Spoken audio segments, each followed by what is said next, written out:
प्रेम से बोली गुरु भगवान की जय।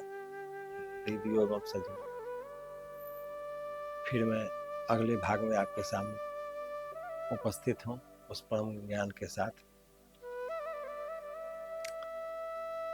तन के जोगी सब करे, मन के बिरला कोई। सहजे सब कुछ पाइए, जो मन योगी हो। तो तन के सब लोग योगी हो रहे हैं, लेकिन मन से नहीं। यदि मन से योगी नहीं बनिएगा तब तक कोई भी चीज की प्राप्ति नहीं है। सब बाहर का सब, अंत फलेगी मोहली बाहर की सब बात। अंत में भीतर वाला ही फलदायी होता है, बाहर वाला सब बकवास। तो नहाए धोए क्या होता है, जो मन मैल न जाए। मीन सदा जल में रहे, धोए बास न जाए। जब तक मन की मैल साफ नहीं होगा तब तक तीर्थों में स्नान करने से मन का मैल नहीं जाएगा। तीर्थ फल अवश्य देता है, लेकिन समय आने पर। लेकिन रामचरितमानस में बताया हुआ है कि समस्त शास्त्रों का अध्ययन, समस्त तीर्थों का भ्रमण, समस्त पुण्यों का फल एक प्रभु श्री राम में प्रेम होना। यदि राम जी में प्रेम नहीं है तो सब किया हुआ बेकार है। इसलिए राम नाम का महिमा अनंत है। एक बार गरुड़ जी विष्णु भगवान के वाहन थे। तो जब राम जी का अवतार हुआ तो लंका में युद्ध हो रहा था। युद्ध के दौरान मेघनाथ नाग पास में राम लक्ष्मण को बांध दिया, तो दोनों आदमी मूर्छित हो गए। तो फिर हनुमान जी चिंतित हो गए। उन्होंने उपाय ढूंढा और जाकर गरुड़ को बुलाकर लाया। चूंकि सांप का दुश्मन गरुड़ होते हैं, गरुड़ पक्षियों का राजा। गरुड़ को बुलाकर लाए और गरुड़ जी बंधन काट दिए। राम लक्ष्मण उस बंधन से मुक्त हो गए। उसके बाद अपना बात चलते रहा, सब अपने अपने जगह पर चले गए। लेकिन जब बाद में गरुड़ जी को मालूम चला जो भगवान है राम जी के बारे में, तो उनको बहुत आश्चर्य हुआ। वो सोचे इनको एक साधारण नाग बांध दिया था तो उससे मुक्त नहीं हुए, तो भगवान कैसे हो सकते। यदि भगवान होते तो नाग का पास इनको नहीं लगता, नाग पास में बंध नहीं पाते। यदि बंध भी जाते तो खुल जाते।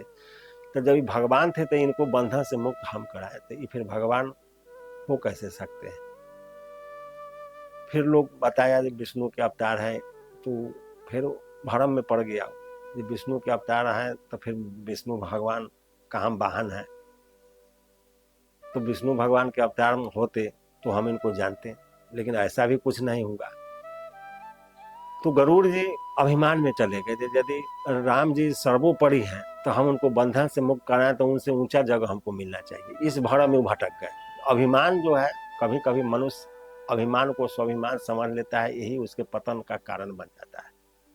इस सब के जड़ में माया है। माया जो है सबको नचाती रहती है, सबको नचाती है। प्रभु की माया तो और बहुत ज्यादा। सभी नचावत राम गोसाई, नाचत नर मरकट की नाई।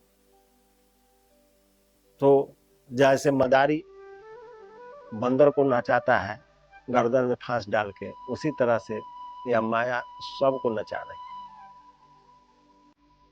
और बंदर लोग बस फंस जाता है। जैसे मदारी जब उसको पकड़ता है तो एक शीशे के तंग बर्तन में, जिसका मुंह छोटा रहता है, उसमें फल सेव कुछ कुछ रख दिया और उसका मुंह एकदम छोटा रहता है, बहुत छोटा। तो शीशे के बर्तन में वह जब फल दिखाई पड़ता है तो बंदर स्वभाव से चंचल दौड़ के आता है, उसमें हाथ घुसा देता है। और जब हाथ घुसा देता है तो फल को पकड़ लेता है। फल पकड़ लेता है तो वह फल लेके चाहता है जब बाहर निकले, और उसका मुंह छोटा रहता है। जब मुट्ठी बंद कर लेता है तो उसका हाथ नहीं निकल पाता है और फल के लालच में फंसा रह जाता है। इसी बीच मदारी आता है, उसके गले में फांस बांध देता है। और गला में जब फांस बांध दिया, उसके बाद उसको किसी तरह से मार पीट के हाथ निकाल देता है। हाथ निकालने के बाद उसको दूरे दूरे नाच नचवाता है हर दरवाजा पर, और बंदर नाचता है। उसी तरह से नाचत मर मरकट की नाई, मरकट की तरह, मरकट मतलब बंदर, बंदर की तरह दूरे दूरे नाचता है। यही माया का चाल है। तो वही अभिमान गरुड़ जी को हो गया।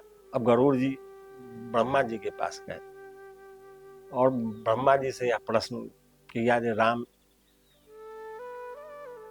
परमात्मा कैसे हो सकते हैं। तो ब्रह्मा जी समझ गए कि अनेकों बार हम उस प्रभु की माया में बंध चुके हैं, अनेक बार उसमें फंस चुके हैं। तो ये तो हमारा उपजाया हुआ पुत्र है, इसको यदि माया पकड़ ही रहा है तो कोई बड़ी बात नहीं है, तो प्रभु की माया है। तो वो ब्रह्मा जी कहे कि तुम चले जाओ भगवान भोलेनाथ के पास, वही इसका समाधान कर सकते हैं। तो भगवान भोलेनाथ के पास कैलाश की ओर गरुड़ जी चल दिए। गरुड़ जी जब चले तो भगवान भोलेनाथ उधर से कैलाश से निकलकर बाहर कहीं जा रहे थे। इधर से गरुड़ आदि दोनों आदमी मिल गए। तो गरुड़ जी बोले कि मैं आप ही के पास जा रहा था शंका के समाधान के लिए। तो महादेव जी समझ गए कि इस समय इसको हम यदि कुछ भी समझाएंगे तो ये नहीं समझेगा हमारा बात, क्योंकि बात कहने वाला और सुनने वाला दोनों यदि बराबरी में होता है तभी एक दूसरे का बात समझा जाता है, नहीं तो एक दूसरे का बात नहीं समझ सकता है। इसलिए महादेव जी सोचे इसको इसी के ब्यादरी काग भुसेंडी है उसके यहाँ भेजना उचित रहेगा ताकि इसका अभिमान समाप्त हो। और महादेव जी समझ गए कि कभी इसके मन में अभिमान जरूर आया होगा जिसका ही फल पा रहा है। तो महादेव जी बताए कि जो तुम चले जाओ मल्लगिरी पर्वत पर, वहाँ काग भुसेंडी है, बहुत अच्छा आश्रम है, बहुत अच्छे संत हैं, उनके यहाँ बहुत अच्छा सत्संग होता है। हम भी वहाँ बहुत दिन तक हंस के रूप में रह के उनका सत्संग सुने हैं। बहुत मनोरम और आनंदित जगह है, वहाँ तुम जाओ। जब काग भुसेंडी के आश्रम की पता पाकर जब गरुड़ जी चले, तो जब वहाँ गए तो वहाँ कुछ दूर से ही वह काग भुसेंडी आश्रम का इतना महत्व था, इतना शक्ति और इतना शांति था कि कुछ दूर से ही उसका आनंद चारों ओर शांति फैला हुआ था। स्वयं प्रकाश, शांत ही शांत, चारों ओर सब वन प्राणी के जीव जंतु सब शांत और सुखी थे। बहुत आनंदित जगह था। तो काग भुसेंडी जी जब के पास जब गरुड़ जी गए तो वहाँ के दृश्य देखकर इनका मन बहुत शांत, शीतल और पवित्र हो गया। तो काग भुसेंडी जी इनके आने का कारण पूछा। आप तो खगराज है, माने सब पक्षियों के राजा है, आपका यहाँ आने का क्या उद्देश्य है, और आप स्वयं नारायण की वाहन है। तो गरुड़ जी अपनी मन की बात काग भुसेंडी जी से बताए। तो काग भुसेंडी जी बताए कि हमको भी यह अभिमान हुआ था, लेकिन जब वो अपना आप बीती बताए, जब पूरी कहानी काग भुसेंडी जी का जब जाने तो गरुड़ जी का अभिमान समाप्त हो गया। तो अभिमान में ही भक्त भटक जाते हैं। तो श्रद्धा पूरित आत्मा नहीं हो, श्रद्धा पूरित प्रेम नहीं हो, श्रद्धा पूरित मन नहीं हो, तो आदमी ईश्वर को नहीं पाता है और भटक जाता है। संतों की भाषा होता है, संत की भाषा जब तक समझ में नहीं आएगी तब तक कुछ नहीं मनुष्य समझ पाता है। तो महामंत्र जे जपत महेशो, काशी मुक्ति हेतु उपदेशो। भगवान महादेव जी महामंत्र यानी राम नाम का जाप करते हैं, काशी में मुक्ति के लिए लोगों को उपदेश देते हैं। महिमा जासु जान गणराउ, प्रथम पूजित नाम प्रभाव।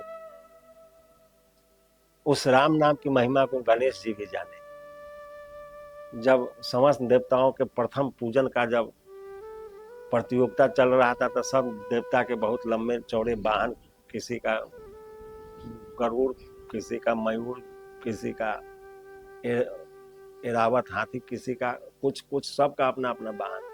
लेकिन गणेश जी के वाहन चूहा था। सब लोग चले गए। वहां नियम था जो पूरा पृथ्वी की परिक्रमा करके प्रथम आएगा वही प्रथम पूजनीय होगा। प्रथम पूजनीय का